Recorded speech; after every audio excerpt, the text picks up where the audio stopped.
Hi everyone, my name is Laurie and welcome along to the AFTV Starting 11 show for the Atalanta versus Arsenal's Champions League game, which takes place later tonight in Bergamo, Italy at 8 o'clock p.m. Now, joining me to discuss the lineups and relevant topics relating to today's game, I've got two special guests. To my left, I've got my man Turkish in the building. What you saying, bro? All good, man. You? I'm all right, man. Looking forward to this. And also, I've got my boy Ty, Christian Ty in the building. How are you? I'm good. Last time I saw you, it was in Bryn Cross, but I won't tell the people what we were speaking about. That's just between me and you. But yeah, it's good to see you, don't bait it out like that. Yes, yeah. Great Bumped to see into you Laurie again, in a shopping centre, but yeah. Right, okay, let's get down to business. So, welcome along again. Like I said, it's Arsenal's first game of the 2024-25 Champions League. As you guys may already be aware, this year the Champions League has a new format. I'll just go through it very quickly for the benefit of those who might not be aware. So let me just do that quickly. So under the new format, there are 36 teams, all in one league table. You've got 4 groups of 9 teams. So what will happen is, in that group, in the respective groups, the teams will play 8 matches against 8 different opponents. And then what will happen is, at the end of that, the 8 teams that finish top will automatically go through to the next stage. And then the teams that finish from 9 to 24, they will have a 2-legged playoff to secure the remaining 8 spots. I hope that makes sense. Keep up. And then the teams finishing 25th or below are automatically eliminated, and they will not go into the Europa League. So they will just be out the tournament. So that's how it will take place. Like I said, the top 8 teams go through automatically. Then 9 to 16 playoff. You get 16 teams, and then after that will be knockout stages. And the final will take place next year in Munich, Germany, on Saturday, the 31st of May. So I think it's only wise for me to let you know the teams in Arsenal's group. So you got Arsenal, AC Milan, Atalanta, Atletico Madrid, Benfica, Club Brugge, Juventus, Leverkusen and Shakhtar Donetsk. And tonight Arsenal play Atalanta away. I think it's PSG, not AC Milan. Oh, is it? Yeah. I stand corrected. Sorry about that. PSG at home next week. Okay. That's the only change on that. Right, okay, yeah. Sorry about that. Yeah. Right. Thank you. Nice. It's a benefit of having learned people on the panel, but yeah. But anyway, we know that tonight Arsenal are playing Atlanta away from home in Italy. Just quickly, your views on the new format, Turkish? I don't know yet. Obviously, I lived through a lot of the last format of Champions League, and you know, it became synonymous to everyone. You know so for me, this is new. I can't really judge it until I've seen it at least once. Yeah. You know, so far I know the argument is that you get bigger games, you know, more frequent.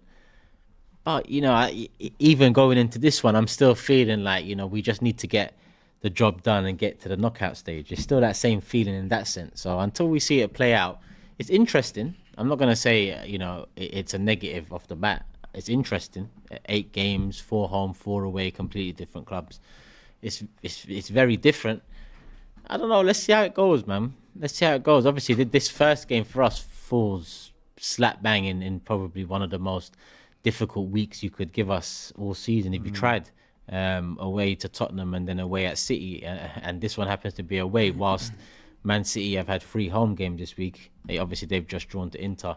Was it yesterday or the day before? I think it was yesterday. Yeah, it was, so it's a difficult one off the bat, but this is what you're in the Champions League for. You know, at the end of the day, the Champions League is an interesting competition from the get-go. It's not like Europa or Conference where you have to wait deep into the knockouts to be interested. At least with this one, you get interesting ties. And to be honest, these look like they're enjoying that there as well.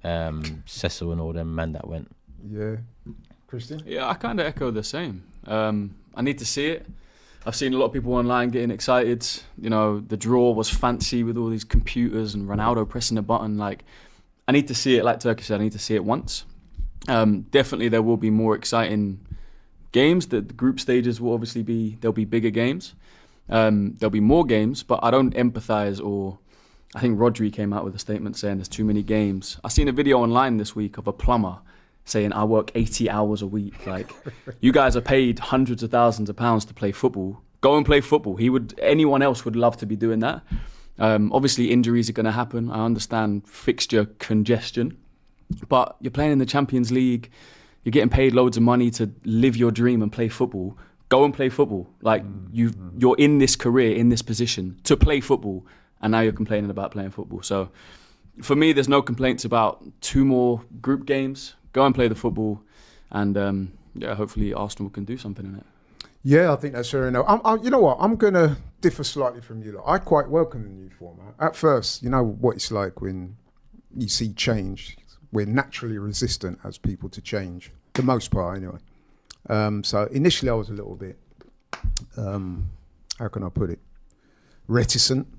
But when I sat down and kind of calculated things from my brain, as well as thinking what it is, let's face it, it's a bit of a cynical money grab, isn't it?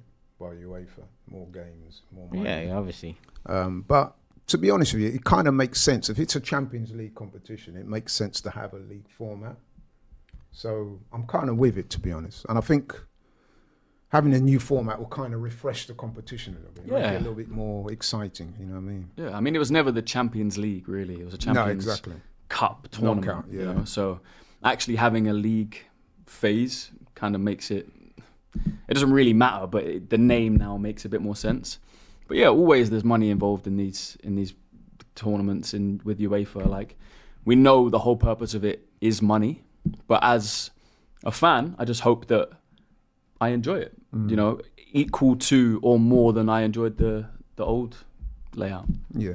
No, I still agree. think they could have probably done like, I remember the days, it was just, I was still young. It was like, let's say, when did it change? 98? I think 97, 98 might have been the last time it was actually champions that made the Champions League. I'm pretty sure it was around that time. Yeah. You know, I'm old enough to I'm sure that remember would make money as well. Because the thing about that then is the Champions League is then strictly for the champions of each country's league. Yeah. And then whatever the second tier competition is, that becomes a lot more interesting because then you have a hell of a lot of big clubs still in that. So then you have 2 European competitions that are. And then it would actually be all just big games, isn't it? If it's the winner of each. Yeah. Before we go any further, though, I do want to, following up on what you said, Christian, thanks for that.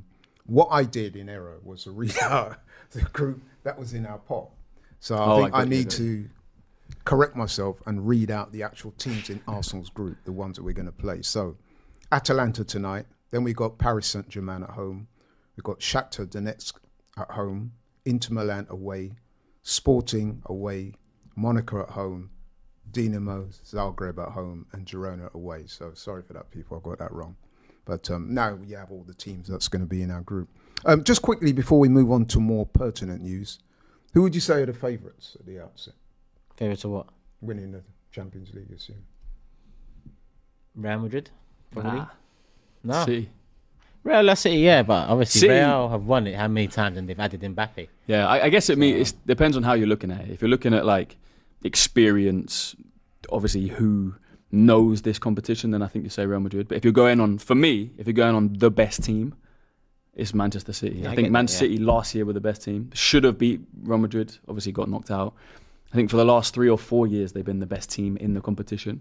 And I think they are the best team in it again. But Real Madrid, we know what they do. They just turn up on the day, don't even play that well, win 2-0.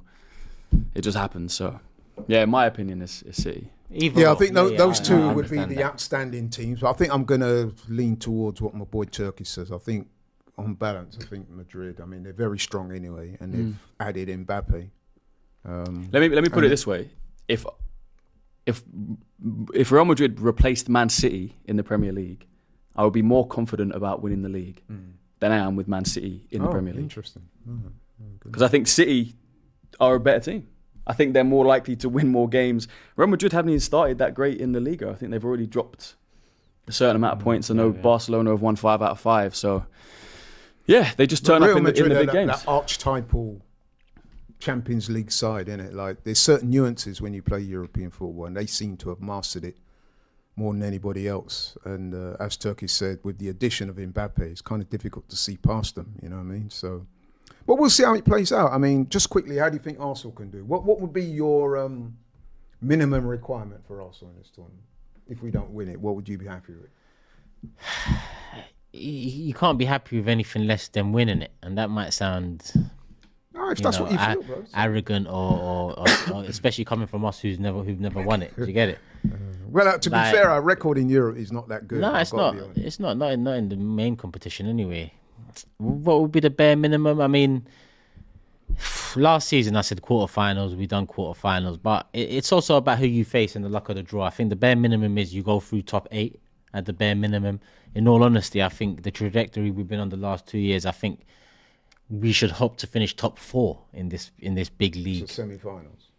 No, I mean in the league. Oh, in the league. Yeah. Sorry, okay. And then moving from that, if I'm saying top 4 in the league, I'm saying semi-finals really is where we have to be looking, because at the end of the day, in the league we play so well, and you know, we've improved year on year. You know, the next improvement has to be competing on all fronts, and I think quarterfinals in your return, that's great.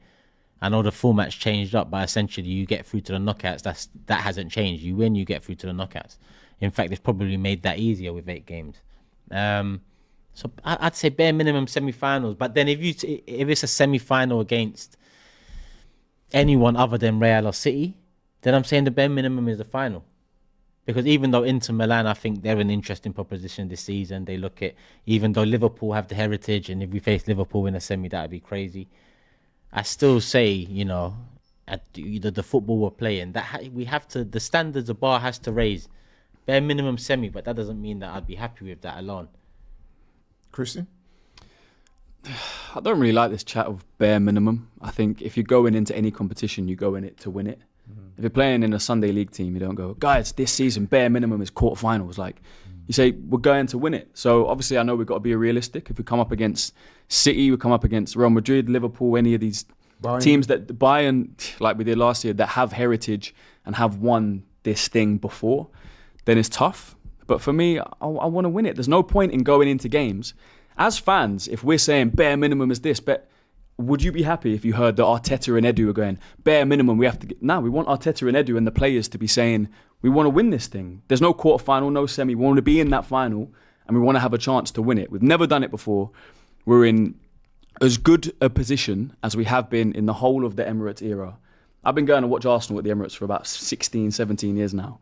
And I have never seen a team this good. So I can stick my chest out and say, we want to get to that final. Hopefully we want to win it.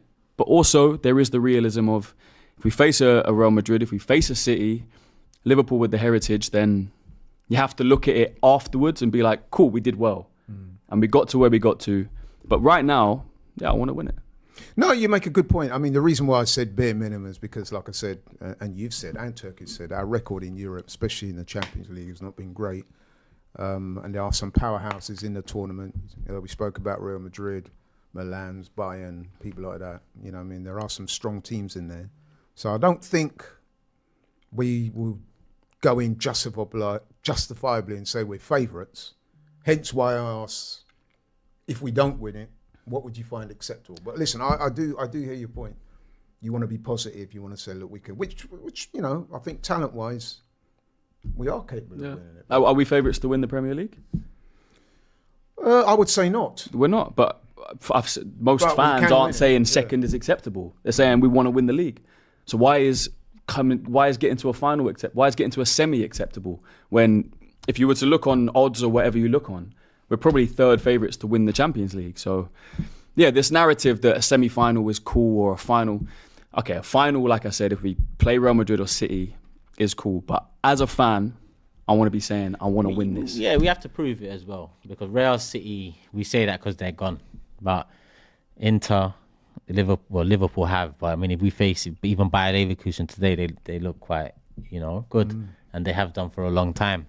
The luck of the draw does come into it along the way. Do you get what I'm saying? Yeah, so sure. Listen, we went out to Bayern Munich last year. I feel like Bayern Munich have much more heritage than us, but I feel like we should have gone through. 100%. You know, but we didn't. So we've got to start proving it at the end of the day. Yeah. Definitely. Inexperience hit us in that game, man. The first game especially, first 20, I'm not going to get into that. Right, okay then. So moving on to today's game, and in terms of starting 11, I think it's fair to say that there will be a few changes. I mean, we don't know for sure, but I would imagine Declan Rice is going to come in for this game. I'm pretty sure Yeah, he'll come Declan Rice in should come in. because he's the suspension that he served anyway, but it wouldn't have applied to this game. Teams are in. Oh, the teams are in, right? Okay, well, let's go. Julian, you want Christians? I just clicked on it, but it's gone. Hold on, let me have a look. Okay. I'd love to see if Sterling's going to start. To be honest, I hope he does. All right, I got it. Right. Want me to read it out? Do you want to read it? Please do the I honour. got Raya, White, Saliba, Gabriel, Timber, Partey, Rice, Havertz, Saka, Martinelli, Jesus. So it looks like the only change is Rice in for Jorginho, and Havertz has dropped into midfield for Jesus to play up front. Interesting. Havertz back into midfield. I'm not sure if I think the last time we saw this was Villa at home. Yeah. Havertz dropped back into the Martinelli, 8. Martinelli, Okay. Saka. Oh, sorry, no, I'm wrong.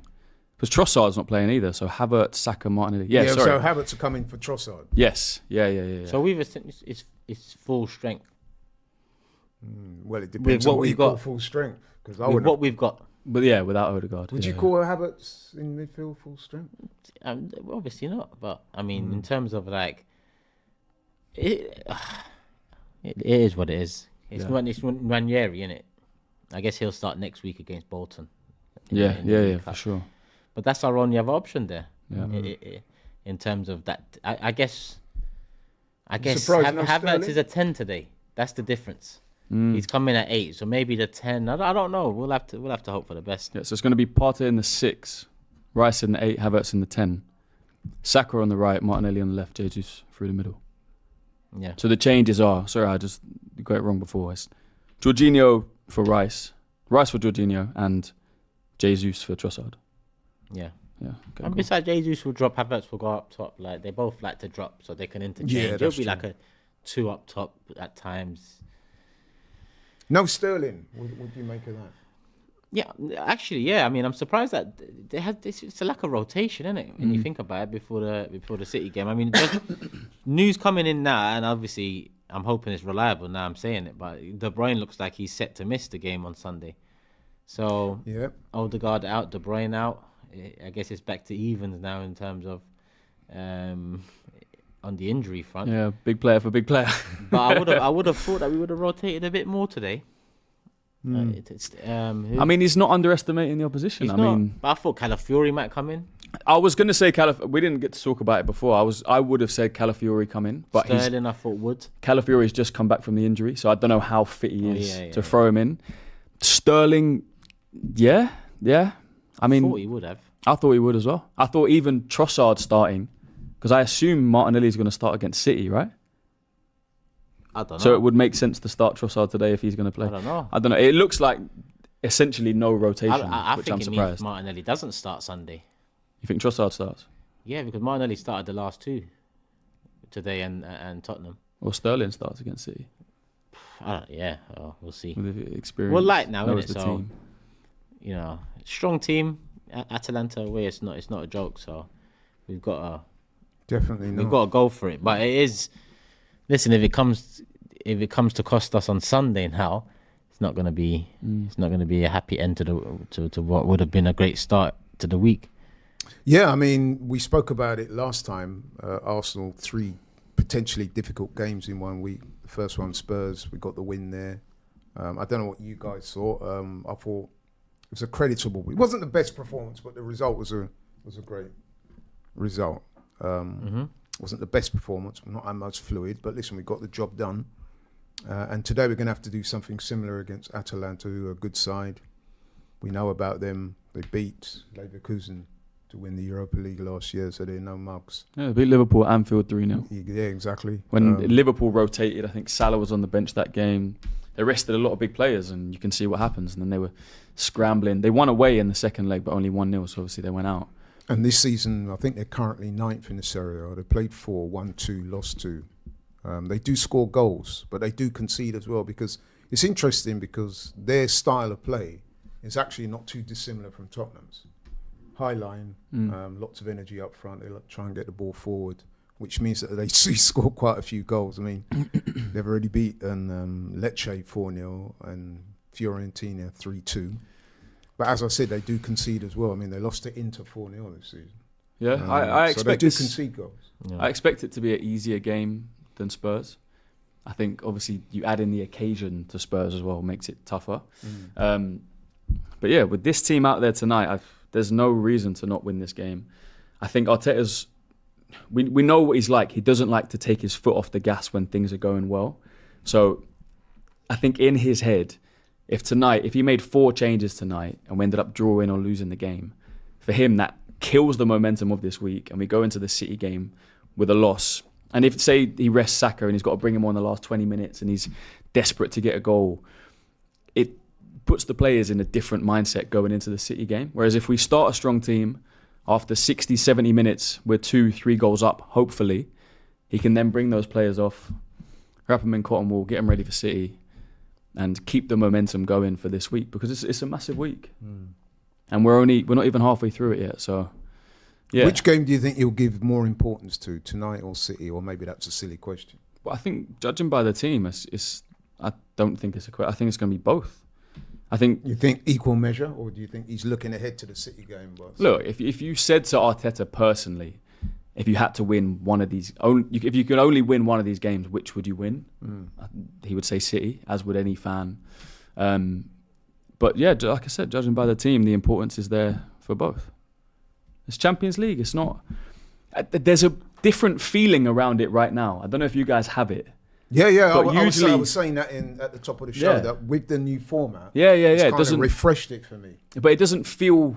For me, it doesn't feel as important. For some. Maybe it's because it's sandwiched between these 2 games. But usually, first Champions League game, it's only our second season back in the Champions League. First Champions League game, I was looking like... I would have been nervous. I would be waiting for this game. But today I've been calm. There's been no nerves. I'm not overly anticipating what's going to happen. Maybe, like I said, maybe it's because it's sandwiched between Spurs and City. Yeah, and for me, if we were to lose or drop points in one of the 3, it would be this one. But, like I said, it looks like Arteta doesn't have the same mindset, wants to go for it. Playing a strong team, no rotation, will it come back to bite us? I do think it, though, the first game of this new format, I do think it's important to get some kind of result today. You don't want to lose. No, of course. It doesn't augur well if you lose your first game. I know it's away. I know we're up against a decent side. Well, more than a decent side. They're a good team. A little bit of rotation shouldn't mean you lose the game, though, or shouldn't make people think you lose the game. It's just that we've left ourselves light, hence why it does. Do you understand what I'm saying? But we've gone strong now. We've also got hope for the best on the injury front, because we know what we're dealing with Odegaard now is at least a couple months. Yeah, at best. So on that, the Odegaard thing, how much of a miss... Again, to some people it might seem like a silly question, but I'm interested in your guys' thoughts. How much of a miss is Odegaard? Is this something that causes irreparable damage, or do we have the personnel that can? Obviously, we have. You don't need to ask me that. The answer has been the last 2 games. We do not have the personnel to cover it. We have to shift it about. We have to chop and change. We have to see if things fit. Trossard on the weekend, and today Havertz. Yeah, that's what it looks like. So we haven't, as much as Nwaneri seems to be the guy that's, everyone's hoping steps in. I told people at the start of the season, 17-year-old, don't rely. And I'm kind of glad we're not relying on him, because it wouldn't have been fair on him either. I think bedding him in, under the radar bodes a lot better. So the Odegaard thing, honestly, Arteta's a quality manager, and he's shown to fight adversity well over the years too, in terms of how he's made things work. He's going to have to do it again now without Odegaard for a couple of months. He has to do it again, because there's no excuses, because you signed the contract, everything's happy in terms of the transfer window, seemingly. So as much as I think we was light, no one at the club believes that, apparently, or to the media front. So that means there's no excuses. Odegaard's injured, cool. De Bruyne and Haaland were injured for 2, 3, 4 months last year. Yeah, and De Bruyne's out now again. I don't even know what it is. We're live. So, but at the end of the day, Odegaard is one of the 2. We all said Odegaard and Saka don't really have backups. We all wanted Vieira and Smith Rowe kind of gone. We think we could do better, but no one is not better than Smith Rowe or Vieira, if I'm honest with you. If you're not going to rely on Ranieri, which is fair. But you're relying on shape shifting and doing all of this stuff. Yeah. So regardless, Odegaard's out. It's a big blow. We got to deal with it. We're big boys now, Yeah, of so course. that's what we got to do. Man, everyone knows, every fan knows that we left ourselves light when it came to the transfer window. Like, apparently, apart from Arteta and Edu, that we're happy with the transfer window. We didn't bring in a 10. We didn't bring in any sort of midfielder that can cover that position. Obviously, let Vieira go, let Smith Rowe go. And I was actually in Turkey 2 weeks ago, and I said to my friend doesn't know too much about football, but he was like, "Oh, how's the transfer window? How's Arsenal? Blah blah blah." And I said, "Look, if Odegaard gets injured, he's the one player that we don't have adequate quality to come in and fill this position. If there's one player I don't want getting injured, it's Martin Odegaard." A week later, what happens? Martin Odegaard gets injured. And that injury, by the way, I've done a similar thing. I tore a ligament in my right ankle. And the way he kind of went down looked similar, and like his reaction. And so he was in tears, wasn't he? in my opinion, he's out for at least 2 months. At least. I don't know how quickly these pros recover when it comes to injuries like that, but it's not going to be quick. It's not going to be 1 or 2 games like people were thinking. Some people were saying he could have been back for Spurs and now City. There's no way. He's out for a while. So yeah, obviously looking at the transfer window, it was our fault that we didn't sign a player in that position, and we've left ourselves short. We know how good he is, how important he is, and our fan base can get toxic real quick. If we'd lost that game at Spurs, it all would have been on Arteta and Edu. Why didn't you do something in the transfer window? Why did we leave ourselves this light?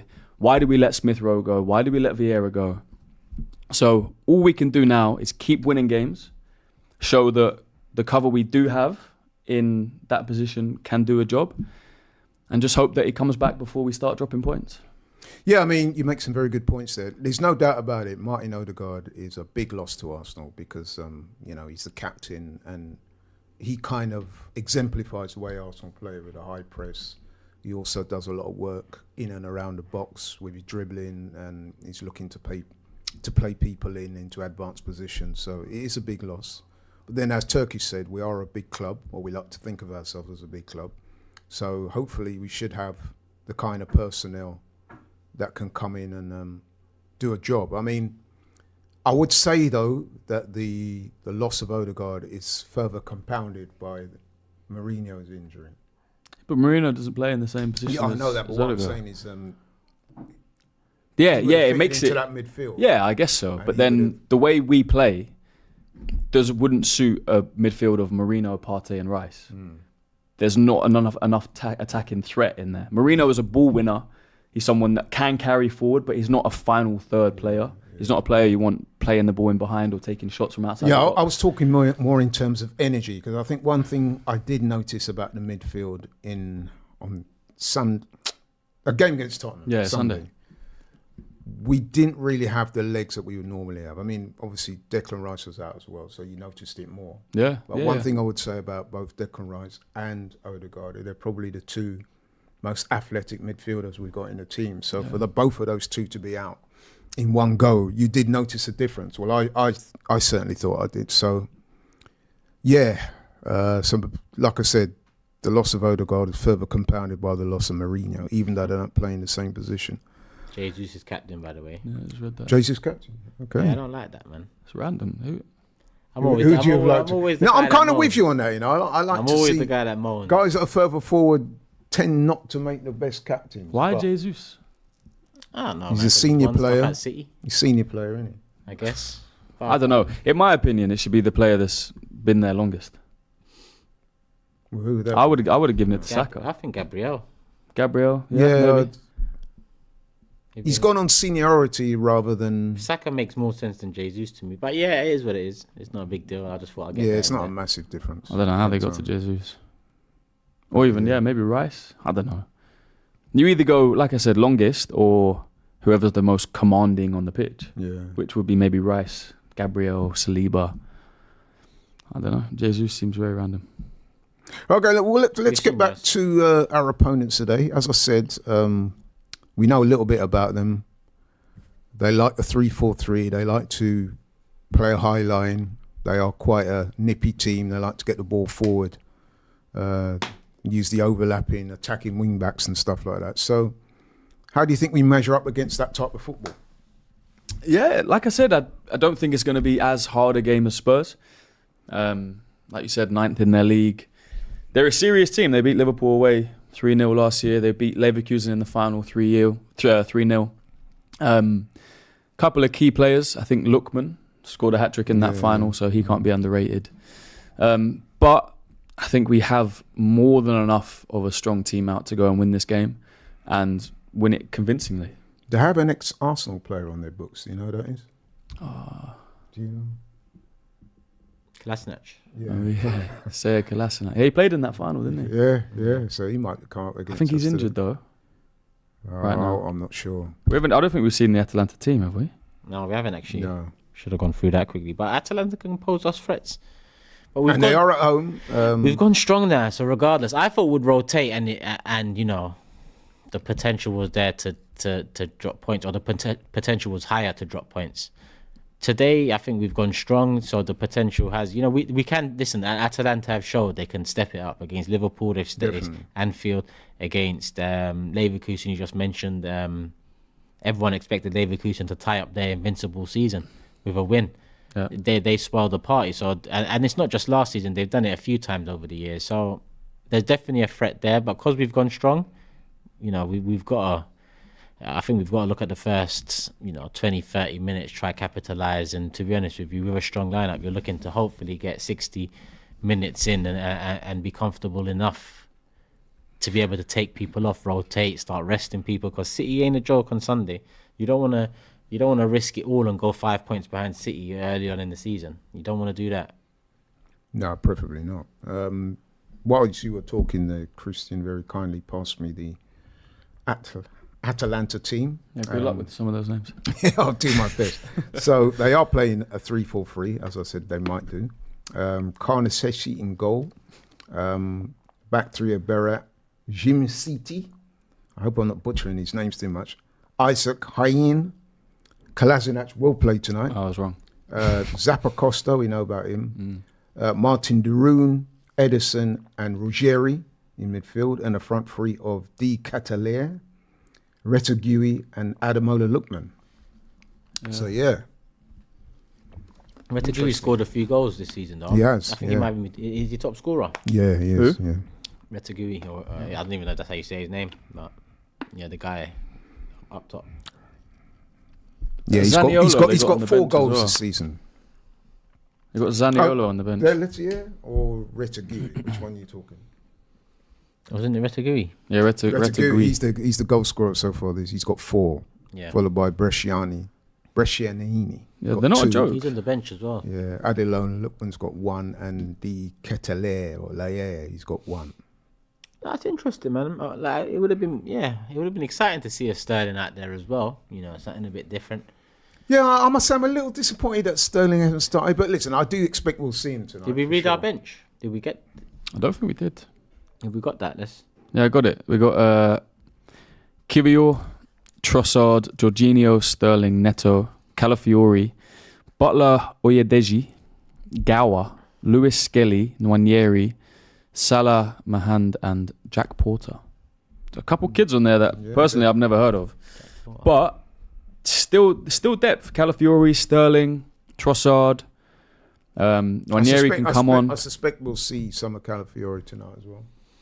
We should do, but he's back from injury. With a defender, you want him to start the game, right? Because it's not about. I think he would probably have started by now, but I think he would have. He's had an injury, isn't he? So I think without the injury, I think he would have started. Yeah. And also, is it Bolton we got coming up that he could probably play in as well? So yeah, that's a League Cup. That's next week, isn't it? Yeah, and obviously with Timber's injury doing the ACL, you don't know how much football they can play quickly.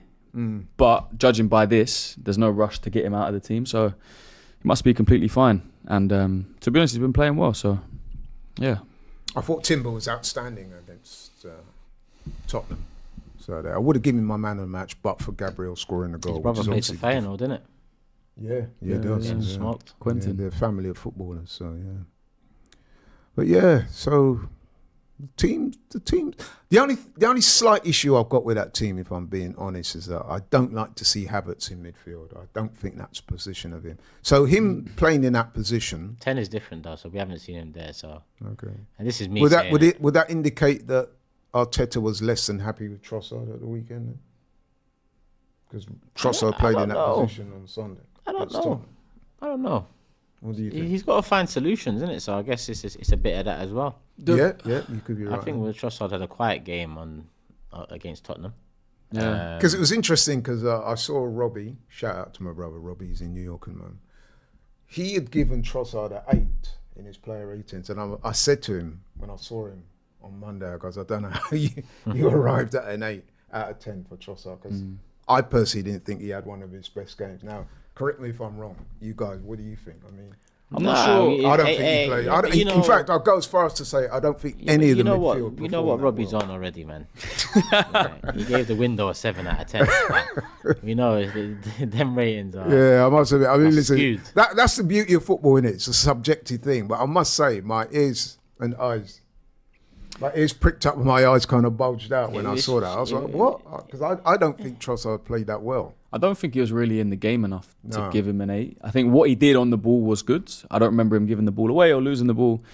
But an 8 is a very, very good performance. You're in the game a lot. You get a lot of touches. Because I actually said to him, because if you're giving Trossard an 8, then what are you giving Timber and Gabriel 15 out of 10? Because I didn't think the midfield performed as well as I'd hoped. We didn't have much midfield. They did a job. We can't, deny that. Yeah. We kept a clean sheet. We had to do quite a bit of defending. I think Spurs had something like 70% possession overall in that game. So they did a job. I'm just saying, in terms of taking us up the pitch and playing through the lines, I didn't think we were at our best. Yeah, I think it's because Spurs, man, that's important. It's true, and Spurs didn't allow us to spread the play and open up as we would like to.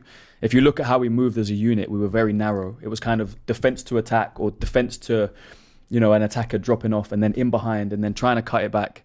It wasn't an expansive... If we're playing at home, the way we play is there's a lot more distance between our defence and our attack, so the midfield is used a lot more. Whereas obviously Spurs' high line didn't allow us to have the ball in midfield a lot. So for Trossard to get the ball, we had to drop deep, which didn't allow them to get on the ball as much. Whereas today should be a different story. So...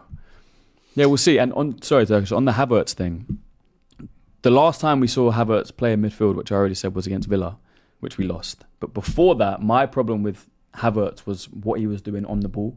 He was losing the ball a lot. He was sloppy. He just didn't look very good or very comfortable or confident in an Arsenal shirt. Whereas now, we're seeing a different Havertz, which is a confident Havertz, a player that's, receiving the ball with his back to goal, kind of holding off players, nice layoff play, long passes. Is that because he's playing further up the top? I think it's confidence. Oh, okay. I think when he came in, his confidence was so low. I think there's nothing that shows us that his confidence more than Odegaard giving him the penalty. Like, if you're doing that for a teammate, you're literally saying, this guy doesn't have confidence. We need him to get off the mark. So the difference between Havertz, when he first signed, Havertz now is huge. In my opinion, I know Turkish, your opinion has changed on him a lot. So for him to play in midfield today, he needs to keep the confidence that he's had playing in the 9 and do a lot more work in midfield, because he's going to get the ball a lot today. And we know what he's like. He can do some stupid things on the ball, or he can do some great things on the ball. Yeah. And I want to see a consistent game where he's involved, and we see, at least the 7 or 8 out of 10 Kai Havertz. Yeah, because part of the reason you said you didn't see what you didn't see against Tottenham is because of the Odegaard thing. We haven't got a fluid midfielder to replace him in that department, and Havertz is not exactly fluid. So it's going to be a different type of performance to an Odegaard in the 10 from him. He's probably more support striker, number 2, than he's going to be a number 10. Even though that's how he started his career, that's how he rose to that early fame in the number 10. It's just a number 10, I think, back then, especially playing in Germany, is very different to what the number 10 needs to do now. I think you had a lot more freedom then. Nowadays, you've got to be a lot more efficient on the ball. So hopefully we get that. Like I said, we've got to find the solutions. No Odegaard for 2 months, it seems. We've got to find the solutions. So Trossard's been there, tested. I didn't say he had a bad game, because I see a few of the live chats say he was good. I didn't say he had a bad game. I just thought it wasn't... good is still not good. It's not good enough, to give me the confidence that he's gonna, fulfill in that position. I think I must admit that's what it smacks of to me. And now, listen, obviously I'm not inside the mind of Mikel Arteta, but straight away you do notice that change, Havertz in midfield, Trossard out of the team. So it would appear, from where we're looking at it, that the manager's thinking, I'm not quite happy with the way things went in terms of the midfield performance, so let me try something else. But listen, we could be wrong. We could be wrong. I just wanted to talk quickly about Martinelli. He's retained his place today. The jury's out on his performances so far. I think against Tottenham in the first half, I thought he looked good, he looked lively, looking to take the fullback on. But I've got to say, as time progressed in that game, he kind of fell off a little bit. Now, am I being a bit harsh, or how did you guys see it? So tonight, you need performance and end product. Yeah, I think you need performance and goal and/or assist. I mean, he was asked to do quite a bit of defending in that game, so we have to take that. So was everyone, but I mean, he also had opportunities. He should have scored against Tottenham in that, when he got put through. I think, who put through him? Trossard, Jorginho, one of them. He should have scored that. There was no conviction. You could say confidence as well, but, he was lucky to start that game, in my opinion. We'll yet to see a great performance from him this season. So I think this is another chance for him to step up. Atalanta like to leave space, and he's the one that's most threatening in space or running into space. So him and Sterling. Yeah, well, Sterling's not starting. The two quick guys in the team. Well, yeah, but like I said, I do fully expect to see. I think if Martinelli has an indifferent game today, I think then you ask, how can you start against Man City? Because that's what it becomes. So, but if Martinelli takes the game by the scruff of the neck, helps us win it in the first hour, comes off, I think you could safely say he starts on Sunday. So I think it's a big hour for him coming up, at the very least hour. Yeah, we're gonna wrap this up in a couple of minutes. I just wanted to. There was another player that a lot of people have been speaking about. Different people have different opinions on, but I'll be interested to hear what you guys think. Thomas Partey.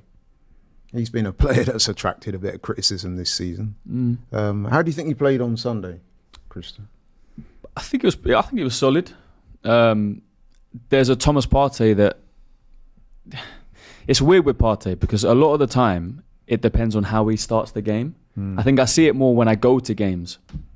If he gives the ball away in one of his first 2 or 3 passes, I see his confidence drop so much. And he'll have a game where he gives it away 5 or 6 times. He's sloppy, he gets caught in possession. But the good Partey and the Partey that we love is press resistant, picks passes, confident on the ball, can turn players, open up the midfield. And I think we've seen somewhere in between this season so far from Partey. I don't think we've seen the best, but I don't think we've seen the worst. And I obviously want to see the best Partey. I think he's gone down in Arsenal fans' estimation. And I think bringing in Declan Rice has kind of helped with that because he hasn't been as important as he was before to us. But, this is probably going to be his last year here. And I want to see the best Partey for the rest of the season. I'm sure we all do. And hopefully it just takes one catalyst game for him to have a great performance, confidence to be back up. Arsenal fans getting back on side of Partey. So yeah, I want to see him have a good game tonight. Turkish? Thomas Partey. He's a role man tonight. I mean, this season. I'm surprised he remained at the club. I'm not against it. As long as he stays fit, he's a good player. And, he's been all right so far. I'm not expecting outstanding from him anymore. I'm just expecting you to play your role, be efficient in it. There's been iffy passes scattered throughout. But, at the end of the day, we haven't left ourselves in a great position in midfield to be complaining about, too much. And I think Partey, as long as he stays fit, he can do a job this season and tonight as well. Partey in his prime, quality. Injuries have taken his toll now at Arsenal, but he's quality. On his day, he's quality. So, he can be an important player. Squad player now. Definitely. Okay, guys. Thanks very much for your insights and opinions. Before you go, sorry, I've got 3 super chats that I've managed to save. Sorry about that, Laurie, but let me get them in quickly because I know I missed a few as well, people. So apologies about that. Big up Dini first and foremost. He said, big up the man them. I was expecting more changes, but Mikel is taking no chances. I think this will be harder than Spurs. Let's see. Up the Arsenal. Big up Dini. I meant to shout you as well. Lyrics on Demand said, Turk, the realist. He was right about the window. And Lee just now said, Arsenal always had depth and fluidity going forward. Fabregas, Nasri, Ozil, Santi I'm glad you said that firstly, that your first sentence, because as soon as I said Havertz isn't fluid, someone said my ball knowledge is dead, and I'm thinking, right, my ball knowledge is dead to say that. Nasri, Fabregas, Ozil, Santi, please, with a weak defence. As much as I love our strength at the back now, it's frustrating not seeing that depth in creativity. 100%. That's what I meant. You know, I didn't mean disrespect against Havertz. I just, you know, that's not the. He's no even Odegaard, let alone these men we just mentioned here. Oh, you know what? I would agree with it. I think you nailed it there. Because I don't even think that's his best position in the team. Like I said, I've seen further up. But anyway, that is by the by. We know the teams. We've been through it. We've heard from the guys. I'm going to ask them for their predictions, but I'll ask them just before we start our next show, which will take place about 20 minutes before kickoff. But in the meantime, thanks to Christian, thanks to Turkish, thanks to you guys for watching. We'll be back on air roughly 20 minutes before kickoff, and we'll see you soon. Cheers.